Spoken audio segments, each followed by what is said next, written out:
Hi, everyone. Welcome back to another amazing episode on the Unleashing Potentials podcast. Today's special guest is Devin.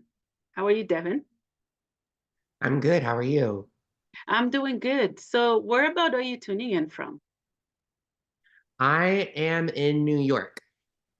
Oh, okay, what's the weather like there? Oh, it's warm outside now. Oh, that's good. It's freezing here. That's good. Yeah, well, it's So, warmer than usual, but yeah. oh, that's good. Yeah. So, Devin, can you tell us more about you and what you do? Yeah, of course. Hi, everyone. My name is Devin Moore. I am 19 years old. I'm a college student studying psychology at the University of Maryland. Beyond this, or my passion really is anti-bullying, educating students about bullying prevention.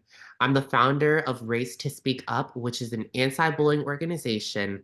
Through Race to Speak Up, we educate students about bullying prevention and empowering them to be upstanders through our Race to Speak Up Against Bullying workshops. So that involves me coming into schools, speaking to students or organizations, different companies, different communities really overall about this bullying epidemic, as well as the best ways that we can prevent it, ways that we can see its signs, its effects, and also how we can promote positivity. I think positivity needs to be a part of the conversation.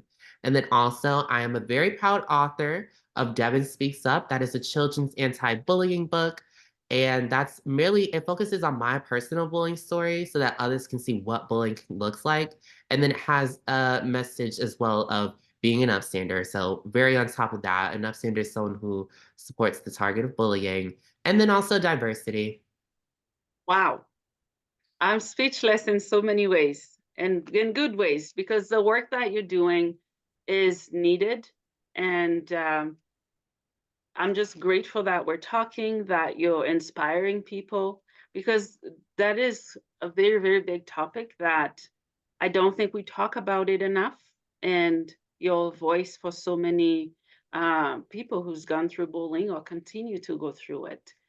Can you tell me more of your story when it comes to bullying? What happened? Yes, of course. So when I was 14 years old, so this was middle school time, I went through disturbed. It was disgusting. It was racist. I went through a lot of bullying during that time. It revolved around three white boys who were all in my middle school targeting me for my skin color. But to that I said no. To that I said I don't like this. Obviously I didn't like this. And I knew that I wanted to speak up, and that's exactly what I did. I spoke up to my family. And then it actually led me to starting my organization. Not only did I go through bullying, but I was seeing other people, not just in that community, but in this world, going through bullying, going through hate in all of its forms. And I wanted to do something about that, or at least add my form of positive change. So then that led to Race to Speak Up being born. Wow. I love that you started that and you just went for it. Yeah, I think it's important. I love when I see a young person or someone like my age or younger, or when I was 14, my age, younger or a little bit older, and they just do it. They do what they want. They go for it. They become that entrepreneur. I think that is very important. That's what I did. Yeah, it's inspiring. Yeah. So, what are some signs of bullying that parents may miss? There's a couple of different things. I think the first thing that tends to happen is like if there's a what seems like a major shift in your child's personality, like say they may become isolated more, a bit more distant, just out of nowhere. It might not be puberty. It might not be, oh, just they're getting older. There could be something going on. Yeah. That thing could be bullying. There's a couple of different signs to it, whether it be like the child may experience more of depression. No, I don't want to, or they can't get up because why would they want to go back into that bullying environment?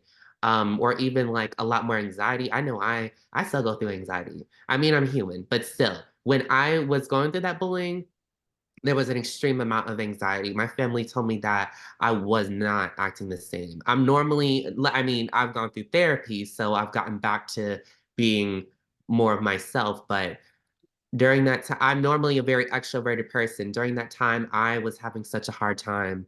It was so oftentimes that's what it can look like. Usually it tends to be a major shift in the personality, but also I do want to recognize that there are times where the person might not be changing their personality and or anything about them in front of you. They may be able to hide it or mask it. That's why I think it's important to always check in on the person. So there's a couple of different things that revolve around it. Bullying is not um, it's a very complex topic, I guess you could say, Yes, because there's so many different components about it, is what I mean. you're right. It's so complex that sometimes we don't stay in the flow of it. We don't go deep enough, far enough, and its impact is huge. It's like a virus. It just spreads and spread. We're aware of what it is, but we're not doing Yeah, enough to contain it, to stop it. I was exactly. bullied, right? And I know the people who's been bullied. And also, I love that you work and help companies, all right? Because adults are bullies as well. They bully adults as well, which is completely different when it comes to a child handling it versus an adult. We do it more privately. If it's not privately, we just blame it on something else that's going on. What are your thoughts? I would say there's definitely some, maybe not even just some, but there's definitely a lot of differences between um child bullying versus adult bullying, and then adult and other adults bullying. I mean, because it's also like when you're adult, you're at that level where either you are or you feel intelligent enough to be correct in whatever you're doing, even if what you're doing is blatantly wrong, blatantly rude, blatantly racist, homophobic, against religions, against sides. Mm, It gets to a lot of different areas with that. So when I'm talking about like when companies or organizations that want me to speak about adult bullying, when I'm talking about workplace bullying, I let them know what it can look like in the workplace, or if I'm just speaking to adults in general about like how can adults help their child when it comes to, it's kind of funny because I'm literally later today, I'm going to be speaking to an organization who like it's all adults and they want me to speak about what adults can do to help their child. But yeah. like there's so many different parts of it. That's why we need to have a real sit down and a long conversation about first, everyone needs to first be open to learning about it, then open to understanding that this is an issue, open to understanding that even when you were bullied when you was younger, it could still last with you until you're older. There's been countless amounts of stories that I've even heard of that. I mean, I've heard a little less stories about that than compared to kids telling me their bullying stories, but that's because I spoke in front of thousands of kids and they're luckily very quick to tell me a lot of things. So Mhm. there's just, yeah, if that makes sense. There's Oh, a it couple does. of different components to it. I think adults need to be very open to talking about it because once adults really are and open about it, then their child may mimic that because, they're learning from their parent, their guardian, and then they'll be open to learning about things too. So there's a lot of different learned behavior. Like bullying is not random. It's not a one-time thing. Like it happens and it continuously happens. It's that unwanted and aggressive behavior. So I kind of rambled a little bit, but Oh, like no, there's a no. Yeah, couple, you're right. You're right. I agree 100% with everything you shared. Yeah, yeah, you're right. We show it differently, adults and kids, and yeah.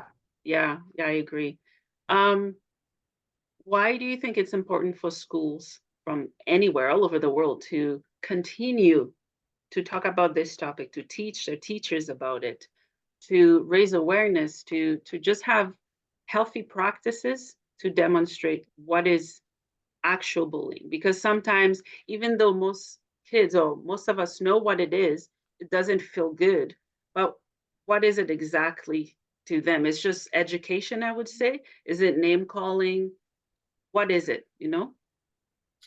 I think when it comes to schools, Um, so when it comes to schools, there's definitely okay. I'm probably gonna keep saying there's a couple of different things and then kind of diving into it, so bear with me. Mm-hmm. But when it comes to schools, I think specifically with teachers, school staff, principals also, I think it is necessary and vital for them to continuously get anti-bullying training because of how, like, there's cyberbullying, there's new forms of bullying. So it's not like how it was 30 years ago. It's not like how it was 40 years ago. These things are new and they're emerging. So when it comes to technology, that's a very big thing. Today, in modern day, I mean, now we're in 2024. In modern day, a lot of our young people are online. A lot of our young people are creative too, so they can figure out a couple of different ways to do things behind that screen, behind that computer screen or that phone screen. So that's why we need to continuously have proper education. And also, it allows for the teacher, the adult figure, to learn just about what it can look like, what it has looked like in the past or recently in the past, and also what has the possibility of looking like as well. Yeah, yeah. Would you say those who bully others are crying out for help? Because it could be something going on in their home that not even the police or anybody knows about. I definitely would consider it a cry out for help. Maybe. Yeah, actually those are some really good. I'm glad you worded it like that. Yes. And the reason why I would say that is because oftentimes the bullying mentality, that bullying behavior that's taken on by the child or by the other person in that home environment, that is learned literally in the home environment. So children are like sponges. Children are like creative sponges. So one, they're creative, and then two, they take in all of that information that they're learning from their parent or guardian. They're seeing that parent or guardian doing it, so they think that it's okay because, that parent, that guardian is all of what they know. So because of that, they then go and take that rude, that negative mentality, that hateful mentality, and then go back to school, find the person that their adult figure is hating on or their older sibling is hating on, and then they will find someone in their school or their whatever environment that's that person they're hating on, and then they will hate on that person. So for example, if like their parent is someone who maybe against certain people of a darker skin color, they'll find someone in that school environment and they'll hate on that person who's of a darker skin color. It's a lot of taught behavior, but there's also another aspect of it. Hurt people hurt people. By that I mean, when it comes to being in the home environment, that child may be getting bullied themselves. That would be another, like, I would get why they would need to cry out for help in that moment also. And then they would go and then would bring that mentality back into their environment because they want to feel some sort of sense of control, some sort of sense of power. So they hate on other people. Yeah, yeah. What are some signs that healthcare professionals need to look for when they're treating those who have been bullied or who are being a bully? Yeah, thank you for asking those two parts because it's the bully and then there's the target. So yeah, like what is kind of the things that specifically healthcare professionals could look at? I know more so just specifically like with mental health, like professionals, clinicians, that type. I would say specifically for the target of bullying, kind of really assess really dive deep into how their school day is, really dive deep into how their home life is. I mean, of course, that's, going to be their job, but also really see what that child is like taking in. What is that child's point of view? Not, don't just get on like the, the surface of it. No, you need to really dive deep so that you can correctly and effectively help that child.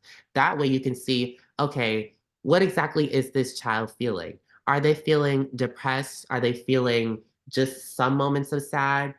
Is this anxiety leading to an actual disorder at this moment, or a anxiety disorder, panic disorder? Is it leading to like even worse disorders? Is it going to lead to this? Are they showing the basic signs of this? And then talk to them further, make sure they're really comfortable, and then you'll be able to slowly unlock what's happening possibly in that school environment or that home environment that's making them feel certain ways. So that's kind of really just how you can get certain things out of people and then you can go forth in helping them. When it comes to the bully themselves, that's when you really need to dive deep into why they're even hating on people. Because like, why are you bringing this? It again, I say it's oftentimes starting in the home environment, but there's a possibility that it isn't always in the home environment. It just mainly is coming from the home environment. There may be times where you're just uncomfortable in yourself and it's not even something dealing with your home. You just like want to feel more comfortable because you have your own insecurities and you want to go from there. So that healthcare professional, mental health professional, whoever the case is, can go forth and really help that child in that moment. Yeah, Yeah. yeah, I agree. What would you like to see government do differently to protect kids from schools? Because kids go to school to learn, not to hurt or be hurt. Mhm. What would you say if you were face to face with, you know, leaders?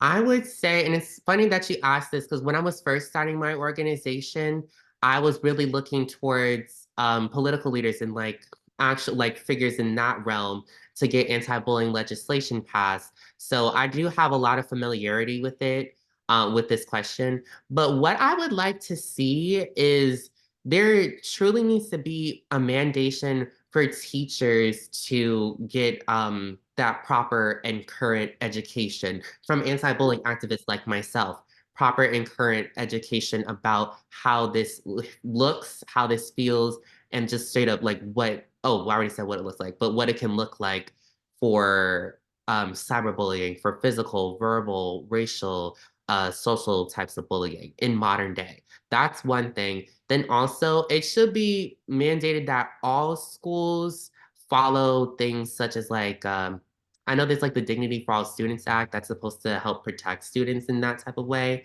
as far as Mm, like not being hated on for like their race or religion and stuff like that. yeah. That really should be mandated, but also we need like to make sure there's correct reinforcers of stuff like that. I think that there needs to be anti-bullying, at least anti-bullying classes, anti-bullying well, oh, clubs. I had to think of the word clubs in schools. There's so many different resources, or just like maybe once in a while, not very rarely, but once in a while, you can watch certain anti-bullying videos and then have an open discussion on that and Mhm. really handle in that moment when you see something going on, say no, this should not be happening. These are a lot of the things we need in schools. And I remember there was a couple months ago, so this was in November. I think this is Mm, November when I went to I was speaking at the National Center for Race Amity, which is a bigger organization that deals with cross-cultural and cross-racial friendships. And mhm, I was on a panel with two other activists, and they kind of asked me a similar question, but like, what can parents do in like neighborhoods or something? And so I said, what would be perfect is to have a space in each neighborhood or each town or whatever the case is that people can drive to and like it would be a requirement for them to go, I don't know how many certain times, but it will be a requirement for them to go and get anti-bullying training so that they can then teach their child or their child can come and they can learn mhm. themselves. Or Yeah. also on top of that, the teachers can go because it's already in their town, can go there and then get the anti-bullying training that they would need as the requirement for their Mm, teacher's license or whatever the case is, and then they would yeah. go back into the school, and so it would already be there. Those are the types of things that I think need to really be seen and Yeah, really. yeah, I agree. Yeah. What would you like to see law enforcement to do when it comes to that? Because you're in the US and I'm in Canada, there are different legislations. Because I know here, racial discrimination and all of that, it's a form of harassment, because you could be dealing with kids or adults. Excuse me, my throat. It's for them to know when they need to step in. What are your thoughts on law enforcement stepping in? With law enforcement, I think law enforcement actually really needs to get the proper training. So, for example, with police officers, and I'm not really trying to get too political with this, so but bear with me. When it comes to police officers, I know that there definitely, or at least in the US, is a very big problem with police brutality. And I, as a Black person, just seeing that it terrifies me that the reason why these people are being arrested and being beaten to death and being choked out to death is simply because they're Black, simply because all these stereotypes leading to these police officers um, using their power, overusing their power to hurt and potentially and have ended lives. So I think a lot of specifically, I guess, when it comes to actually, yeah, just law enforcement overall needs to understand how to handle certain types of people. They need to know how to handle all types of people. But it's made clear, especially in modern day, that they don't know how to handle certain types of people, Black and brown people. When it's just like, okay, we just happen to be people that you are hating on because of this engraved in society racism that's been brought down from generation to generation. We need to make sure that when they see a Black person walking from the corner store with their hoodie on because it's cold outside, we need to make sure that they just don't look at them and say, "Oh, that's a villain. Oh, no, wait, a felon, excuse me," and then shoot them. Mhm. Or none of this racial profiling. We can't have this because racism is a form of bullying because it's one group who feels superior than another, hating on that other person, and they're doing it for a specific reason. Like, so those are the types of things I think law enforcement really needs to understand, really get in their heads so that we don't lose so many lives. I think if we really understood how to handle um Black and brown lives, which really, it shouldn't even, I hate saying the word handle because it's like, we're not, like, if the person is doing something wrong, it should be just because they're doing something wrong. It's not because they're Black. Or it should not be because they're Black. It should be because that person is doing something wrong, is committing a crime, is doing something, and that's it. It shouldn't be based off of their race at all. Mhm. Well, I've struggled with everything you've mentioned, right? And that's why it's important to have voices like yours and mine to combine to bring organization, communities, schools, everyone that we possibly can to educate them.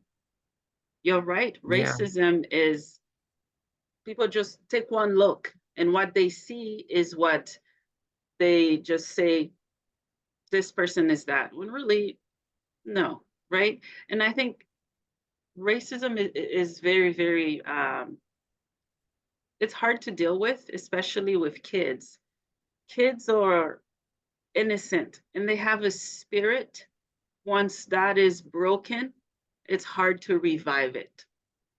yeah, Just like Nelson Mandela says that hate is it's taught. No one is born hating on anybody, right? And what we are taught, we can be untaught it. And we retraining. can have our own identities just because a family member feels that way doesn't mean as an adult now we have to hold on to that belief and make it our reality. Yeah, Yeah. yeah. Mm, I think it's very important to have this retraining type of mentality, type of exercises or experiments, even, but definitely retraining exercises. I know Jane Elliott, a more famous type of anti racism activist, she was the one that did the blue eye, brown eye experiment with a group of white children so that they could feel what it's like to be made out to be the other. But she also does this thing where she deals with retraining people. She deals with educating them on how, like, yes, you do have a racist mentality, do have a hateful mentality, and you need to stop that. You need to retrain your mind into understanding that these types of people, they're not going to hurt you. They don't even want to do anything with you. They don't even want to talk to you because you're being hateful. yeah, Like, yeah. yeah. So don't have these stereotypes that you're already in your head having in your head. Don't assume that this person is out to get you simply because they're Black when all they're doing is just taking out the trash. No, no. So retraining is definitely a big part of it, I Mm, think. yeah, yeah. And also dismantling beliefs because both you and I were in a different era than I don't know my great great great grandfather, right? It's very different. Um, I can walk down the street, I'm fine, and I call it silent racism. When people Mhm. don't say anything about it, when they either feed you differently if you're at a restaurant or a place that is a place that for someone who look like you shouldn't be there, right? I see that all the time, and I read people all the time, and it's happening. And I also want to say that I think all races do experience that racism. I know all races. White people experience it because they feel like they're target for what's happening when really I don't think we're blaming them. Um, we're just saying to be educated and you know, I don't know if that makes sense. That everyone hurt. When one of us hurt, we all hurt. That's what I'm trying to say. Yeah, I see what you're saying. I think honestly, when it comes to racism, since that is like a really big topic, I think that, I mean, unfortunately, because I know when it comes to more specifically like with white people and how like their ancestors, okay, like there's a lot of racism toward from certain individuals towards other groups with that. That's its own thing. But I think now that we're in modern day, I think we need to make sure we have things like retraining still, or retraining, or things like just making sure that you don't automatically have that Mhm. thinking that everyone is or that unconscious bias. Like I know it's unconscious, but there's still once you do it, you can recognize it and then you can correct yourself. So Mhm. I think that if we're in modern day, if you're living up to 2024 now, you have the ability to change things. People are always learning. Again, Yeah, it's 2024. People are always like, I'm still learning too. I'm only 19. yeah, Like, I'm yeah, still learning too. I think all types of people need to learn, including me. All types of people need to yeah, learn. yeah, yeah, Unfortunately, race comes into the way when it comes to just like, because that's one of the main things, at least I think, that people tend to have a lot of stereotypes with or preconceived notions, assumptions behind it. I think that that's definitely one of the bigger things, but we can still correctly and effectively help each other by supporting each other and correcting these negative mentalities. You don't want that hate to be passed down from generation to generation because you're not going to get anywhere with that. yeah, yeah, I agree. Yeah. Yeah. Well, as we wrap up, can you tell our listeners where we can find your book? Is it Yeah. one book or more? Oh, it's just one book, Devin Speaks Up, my children's anti-bullying book. You guys can get that on my website, which is racetospeakup.com, RACETOSPEAKUP.com. Yes, I just added myself like that. Yes. Make sure to put that on my website. You can find all my information on that as well. If you want to reach out to me, hire me, my anti-bullying service, or our anti-bullying services, excuse me, the Race to Speak Up Against Bullying workshops and presentations, or the Devin Speaks Up book readings and assemblies. That's all on my website, so it's easy to contact me that way. Awesome. I have one last question for you before I let you go. What Mhm. is the meaning of life for you, Devin?